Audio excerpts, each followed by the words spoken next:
Hello and welcome to Talk a Good Game. It's just finished. West Ham United 4, Burnley 2. Guy Fawkes and Anderson set the pitch on fire. Gonzo, it didn't take us too long to make it 1-0, but what did you make of West Ham in the first half today? I thought we had all the initiative. I thought we were going for it. I thought we came out well, but I thought we attacked quite well against Tottenham, to be fair. I saw a lot of criticism coming out, and I know we weren't great against Tottenham, but I thought we attacked them until they scored the third goal, Tottenham. I thought we were in it, so I expected us to attack today, and attack we did. And there was a lot of pressure on Anderson, who you just mentioned, and I thought he'd had a rocket up his and certainly Pellegrini had sent him out with a rocket up his on fireworks night, as it were. Fireworks puns all over the shop here. Nick, made it 1-0, mistake from the Burnley defender. I think it was Tarkowski. I think it was him. Short pass back, and Arnautovic got in.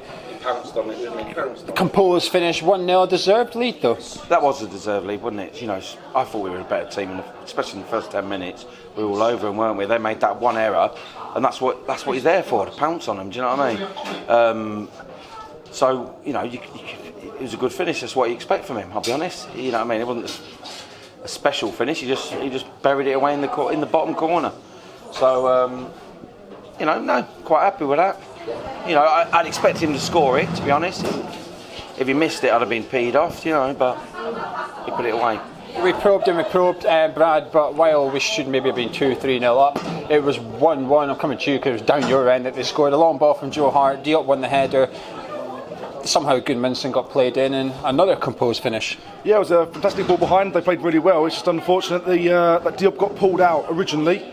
He came out to defend the ball, couldn't quite cover back. Balbuena's covering the striker, I can't remember, I think it's Vokes it was, and in doing so Albright managed to get behind, and in doing so they got a goal. It's a really nice slotted goal, and I remember just crawling over the line, but it was a really nice taking goal. But it's one of those things where it's rather than lack of defending, I would say it's more the potency of their attack in a way, of the counter-attack, where when we countered we seemed to be a bit slow and ponderous. When they attacked us, they seemed to always know where to go to and where the man was, and that for me is where the team's gelled over time and where our team is still gelling, and where the time comes from that. I'll tell you what frustrated me. They scored just before half time, but what frustrated me about that was when Joe Hart got the pass back, Diangana and Arnautovic chased him down. I thought, just before half time, just take it easy, play it simple and get in at half time, but we're still committed. And it's good to see commitment, it's good to see pressure, but I just thought we were a bit naive perhaps.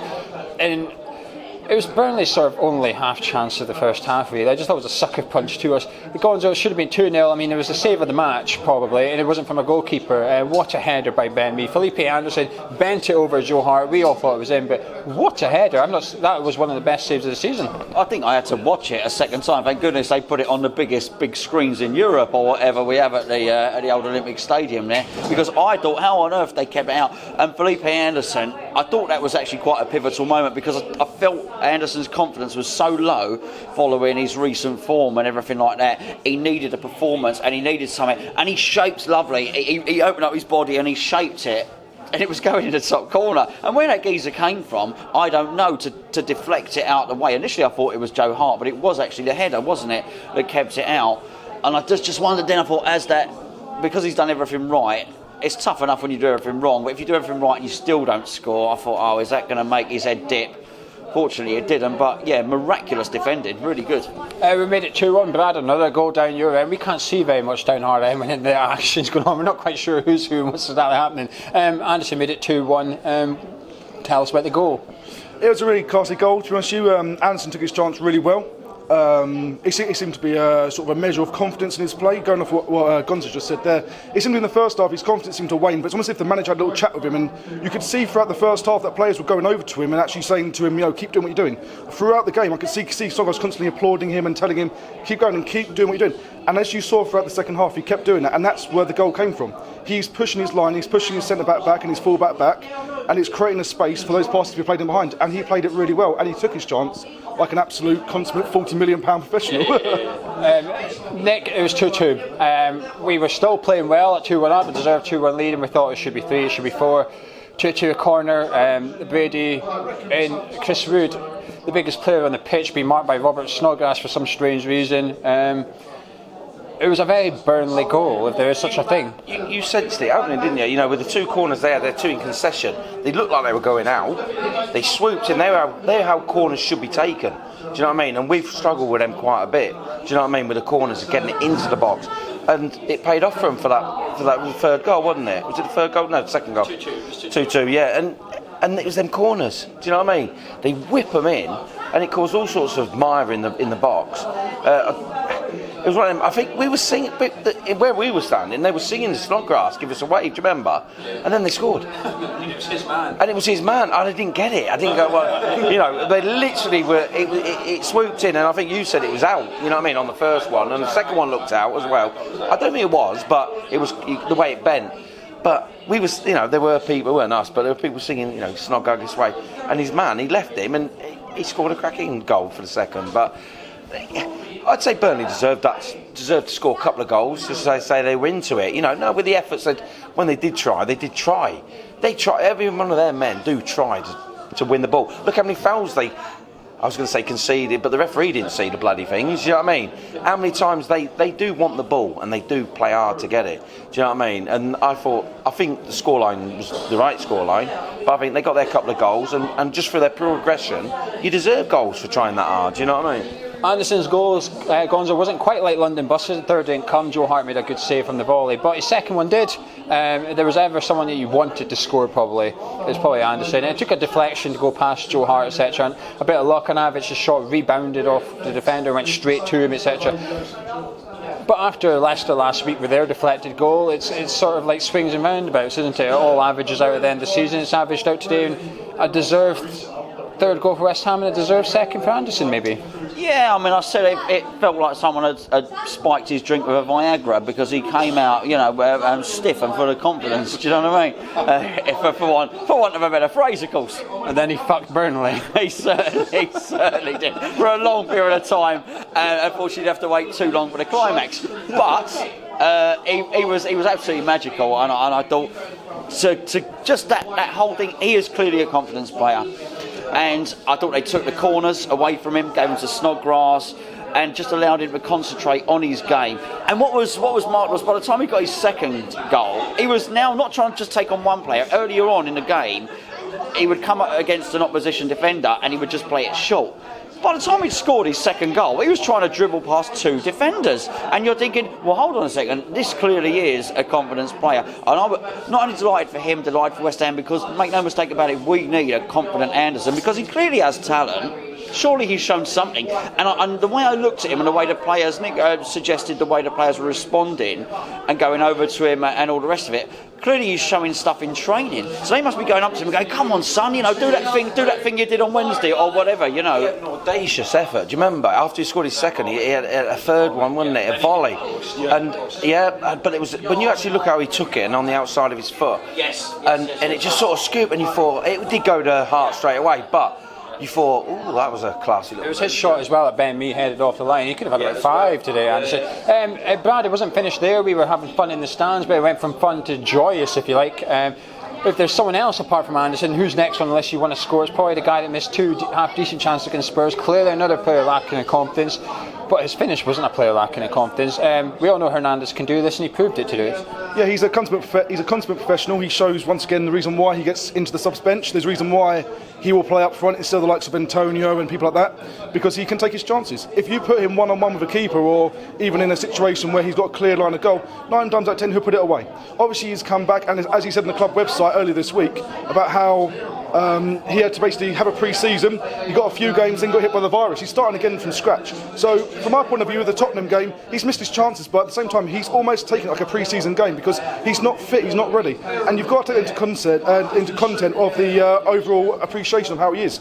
Now today he took it really well. He chipped Joe Hart, which obviously in a situation when you're 3-2 up, the confidence on, the pressure's on, and he's got to get that goal to take the pressure off his team, and he delivered. And that's what we're paying him for. And I know, got to admit, 100 grand for a guy who's going to sit on the bench is stupid, but when he can come off the bench and do things like that, that's what you pay that money for. But they've got to be open to some criticism though, Anderson and Hernandez, because they've put it in today, but we need a little bit more consistency than one game against Burnley. Do you know what I mean? No offence to Burnley, but this is one game against Burnley, and in their own admission, my friends who are Burnley fans have told me they're not in a good state at the moment. They're struggling. So we can applaud it, Anderson and Hernandez, but they really need to step up in the next game now, because if they can't rest on their laurels now, they've had one good game out of how many. You know, there's a reason why the fans have been getting on their backs. You know what I mean? Outstanding players they are, but whatever it is they've got to start showing it consistently. And if they don't show it next week or the week after, you know, we're away to Huddersfield. Now, they're not playing the best football they've had either, even at their gaff. So we need them to step up now. Do you know what I mean? Like I say, we're quick to criticise them, but we're also very quick to praise them overly. I feel our West Ham players. You know what I mean? So we don't want to over criticise them as over praise them, unless let's get 2 free performances out of Anderson and Hernandez, because they have had some shockers. So I'm all for praising them, but on the same point, let's just reel it in a bit with them. Anderson was not world class today, but he was class today, and we need to remember that. He needs next week. I want another class performance. Then we'll start talking like Hernandez. Underground deserves it on the bench. Otherwise, we need to be trying someone else. Brad, we've been waiting a long time for this. A lot of questions were asked about Pellegrini. A lot of the players today, before the game, etc. Everybody was a little bit conscientious that we're heading into our easy set of fixtures, if you like. It was a big game, but we've delivered. Where's it gone right? I think it's gone right just through the confidence of the team. It's these little things that Pellegrini seems to do. Like, for example, for me, I remember commenting on it. He had the option at the end of taking off Anderson or Diangana. Now, my opinion of that is that if he takes off Anderson, Anderson's on 2 goals. It clearly tells Anderson that he's not trusted to get that hat-trick. He had to stay on the field. Now, Diangana, in my opinion, that standing ovation which he got every single man, woman and child in that stadium, besides the board, I'd like to add, everyone else stood and clapped Diangana off the pitch. Every single person. And that young lad, who we know last year he was commented that the reason why he doesn't think he's going to get to the top is his self-belief, and his self-belief would have gone through the roof. And if you want to talk about confidence players, Diangana's one of them. And I genuinely believe that if he can keep his confidence high for the next couple of years and get that work rate under his belt, which he's doing now, he'll be a class act. And that comes from Pellegrini. And Pellegrini's installed that into some of his players. Not all of the players seem to be pulling in the same direction, but on the whole, when you look at Arnautovic dropping deep and actually tracking his man back, he lost the ball at one point and he comes in sliding in and saves it. Look at Zabaleta running down the wing at 33, 34 years old. That doesn't come from someone who's just here to pick up a wage. This comes from a guy who wants to play for the manager. That is what Pellegrini brings, and in my opinion, that's what these results start to turn around into. He is a class manager with a class set of players under him. He's going to take time to do it, and I think this is the outcome of his general work on the training pitch. Gonzo, I've stood here with you. This is now our 3rd season here. We've also done Upton Park as well, but that was a good season, so it doesn't count. This is our 3rd season here. 80% are probably quite a negative review. It's probably quite a piss match to watch. Today was one of the best games I've seen at the London Stadium. That was one of the best West Hams I've seen since Upton Park, actually. The performance from start to finish, individual players. I remember at Southampton, I said to you, I had fun today. I had fun again today, Gonzo. Yeah, and what did I say to you last night on the phone? You weren't fancying it. You weren't fancying it on the phone. I'll admit this. Last night before I come down, I was on the phone to Gonzo. I said, I can't really be arsed for this one. It's fucking Burnley. It's going to be 1-0. I'm not really in the mood for this, but I'm glad I come because it's worth it. Yeah, and I said to you, it might be better than we anticipate. And you, as you say, we've been doing reviews for a while. This is a brand new coat for the review with a super dry embroidered on the shoulder. They have not paid us money. No brands. No, actually, they're not paying us any money. Don't mention the brand. Yeah, absolutely. Winter jacket. Whatever. Whatever. The generic coat you've got on here. But what I thought today was, that was 4-2, but we deserved 4-0 in many respects. Chris Woods, is that his name? Chris Woods? He caused havoc last season. There were riots on the pitch, not because of him, because of the march and all the other things that have gone on. But they caused us total bother last season. And today we were good. I just thought, today, Arnautovic, do you know what? In 2,000 years ago, he would have been in the Colosseum, and Arnautovic puffing his chest out and slaughtering lions and other things. Today he puffed his chest out and he said, I am the governor, and regardless of whatever injury or virus or cough and a cold he might have been carrying, he led the team from the front and allowed people like Diangana and people like Anderson to play off around him. It was a very, very good performance, and we should be beating teams like Burnley, and it gives us the confidence to go away to Huddersfield. And do you know what? Because we won today, I know it might not be universally accepted, but actually it means that if we go to Huddersfield and get a point at Huddersfield is a good point. It means the point against Leicester is a good point. Points are good points if you can pick up 3 points around them. And today we did that, and I thought we were good. And I just thought every time Burnley came back into the game, they were sort of almost lucky to do so, because we were the dominant team. We had the possession, we had the attacks, and we had the players on form. I thought we were brilliant today. I thought every man on the pitch was fantastic. Everyone knew their job, everyone did it well. Pellegrini got his tactics spot on, even the little things, i.e. stopping Anderson, taking corners, etc. He's got it spot on. The only niggle was, I thought it was a free kick outside the box. I was waiting for Creswell or Snodgrass to hit it, and it chipped into the box for some reason. Apart from that one little occasion, I thought everything was good. Chris Rue's probably been on the pitch at the London Stadium for 40 minutes in 2 seasons. He's scored 2 bloody goals or somehow. But you know something? Apologies if you're a Burnley fan. They are awful. That is one of the worst teams I've seen at London Stadium. I've seen West Ham play at the London Stadium. But they might not be. They're awful, but they might not be in the 3 most awful teams in the league. They were awful today. Their first goal come from Joe Hart booting up the pitch, and then they caught onto the second ball. And this is what we were watching under David Moyes last season. And when that Burnley scored that goal, I just thought, thank fuck we don't have Moyes anymore, because that's what we considered a successful goal last season. I'm just glad. While it was 1-1 and we're disappointed, and there's some saying, oh, it's all tippy-tappy. Well, give me tippy-tappy bollocks, as Sam Allardyce calls it, any day, because I enjoyed that today. And for God forbid, I don't mind Burnley, I don't mind Dyche really, but that football was dreadful. They were the right opponents for us to do. But let's talk about individual players. Brad, can you talk about individual players where you can praise them or criticise them? It's up to you. You can pick and choose, and can you give me your man of match as well at the end of it? I think the first thing you've got to do is slightly kind of what you said about the tactics. First of all, is I think he got his selection spot on, regardless of the injury problems with Creswell and Masuaku. You've got Creswell left back, a guy who likes to support the attack, not necessarily start it and cross it in, but he likes to support his winger. With Masuaku and Anderson on the same wing, they like to go straight to the byline. You've got 2 guys there occupying the same space, and Anderson's little trick he does of knocking the ball past him, and on the same man, he's passing it to Masuaku, because Masuaku's trying to run into it as well. With Creswell, he's drawing the winger back and allowing Anderson that one-on-one opportunity rather than the 2-on-1 which Masuaku, the 2-on-2 which Masuaku brings. And I'd like to say as well, that is fantastic in my opinion, and that is what helped to win us the game. Because down the left, we were causing them havoc, and down the right, Diane Garner, an unknown talent to them, was causing them problems. So I'd like to say special praise to Pellegrini for his tactics spot on, Creswell for having the knowledge and gamemanship in a way, I suppose you could say, to actually see the problems that he's going on ahead of him, whether or not Pellegrini's told him, but I would like to praise Creswell, but man of the match, just for the sheer leadership that he posed in that midfield, it's Declan Rice. I know that we once again he goes under the radar because he's just good. Again, he's just good. He's another Mark Noble, but in my opinion, he can reach a higher level. He's a John Terry. He will just constantly grind out ratings of 7 or 8 out of 10, and we go, oh, it's Declan Rice again. It's Declan Rice. But once again, he's a man where if he has a bad game, I genuinely don't know how we'd perform. I don't know. Obiang, he's okay. Yeah. Snodgrass is okay. Yeah. Rice was the guy that drove that midfield today, and I genuinely think he's the reason why we helped to win that. Nick, individual performances from yourself, please. For me, the only reason Rice can be that confident is because who he's got behind him in the first place. You know what I mean?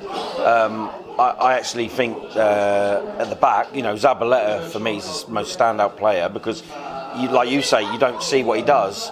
But Zabaleta's always there. When you actually watch him back and you see Zabaleta and what he does, I've always been a massive fan of Zabaleta. Is that because you look like him? It is because I look like him. I'm slightly better looking, a bit heavier.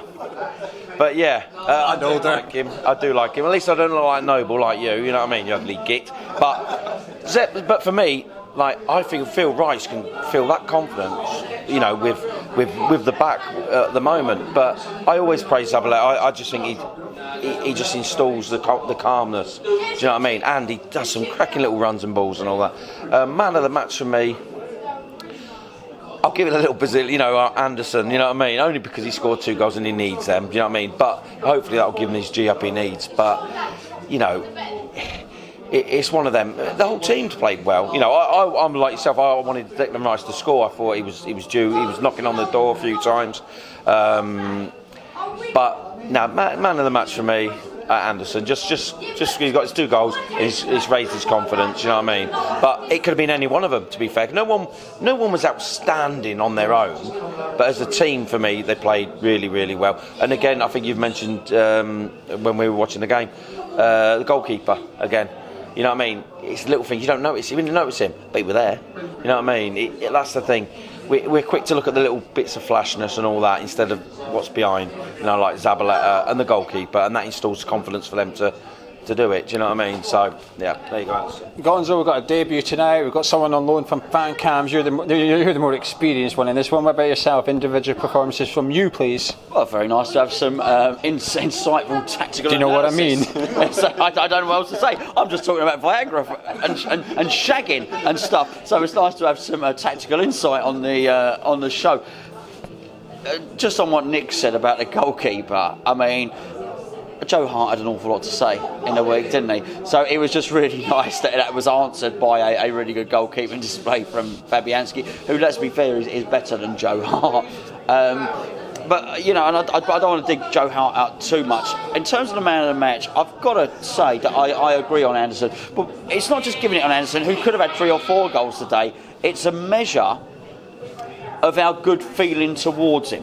Now let's be fair, because a lot of people have given West Ham fans stick about how we've responded to Anderson, about how the way we moan and groan when he takes a bad corner, which was that was taken away from him, the responsibility was taken away from him tonight. But how we, rightly so, but it shows the fact that you know, particularly the words that Nick says. We want him to do well, and I want him to do well, and he could have had 4 goals today, and I just thought we were deserved winners, and I would certainly give it to Anderson, but a special mention to, I think in particular, Balbena Diop, as you mentioned, behind Rice, who'd played exceptionally well as well as a 3. The amount of times I saw Rice drop into centre-back position today was ridiculous, and we have a level of understanding there and a cohesion that bodes really well for the future. There was one in the second half of Rice. I think it's Vokes, he shrugged off completely, and if he didn't do that, Vokes was in 1-on-1, and I think it was maybe 2-2 at this point when we took Obiang off and went for it. We credit Pellegrini for doing that. Actually, with half an hour to go, he went for the win. Just what we want to see. It wasn't that long ago we played Bournemouth at home 1-1 10 minutes ago. Moyes took off 2 attackers and put on 2 defenders to play for the draw. What a refreshment it is to just go for the win with half an hour to go. I can only praise. I'm surprised none of you have praised Diangana, to be honest with you. I thought he was absolutely superb. He had that Burnley defence shitting himself every time he got the ball. He was getting kicked about. And like I said on the review for the Spurs game, if you're a young player getting kicked about, it's the biggest compliment you can get, and that's because their defence is scared of you. And it's no surprise when he went off to stand ovation, half the team lined up to credit him. When he got injured just before we scored our 3rd, he got injured in the build-up, and there was a couple of players who refused to go and celebrate because they stayed with Diangana and made sure he was okay. That's the team spirit we need. So while we're all moaning and groaning about results recently, that team has stuck together on that pitch, and that's what we need. They have not stuck together under Moyes and under Bilic. That team looked fractured. It looked that there was the team was split. There was clicks here and there among the team, but I don't see that anymore, and that's the best thing that I can see on the pitch. You have to give man a match to Anderson, in my opinion. There was so much pressure on that boy's shoulders today. Did you feel anyone that played bad though?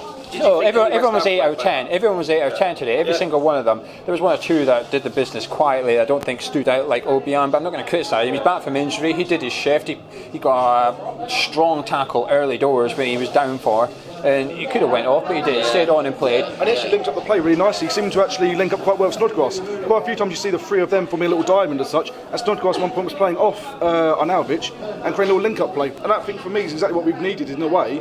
Is Arnautovic up front, long balls and balls played up to him. He's got no one around him. And as you said before, as Anderson so far out wide and away from him, you've got to have that guy near him, and Snodgrass and Obiang provided that perfect support for him. I thought Snodgrass was good as well today. His corners were fantastic. We're going to score from a corner. We keep him on it next weekend against Huddersfield. The reason he referred to Rice scoring earlier is because during the game I put Rice to score the next goal because we were looking good from corners.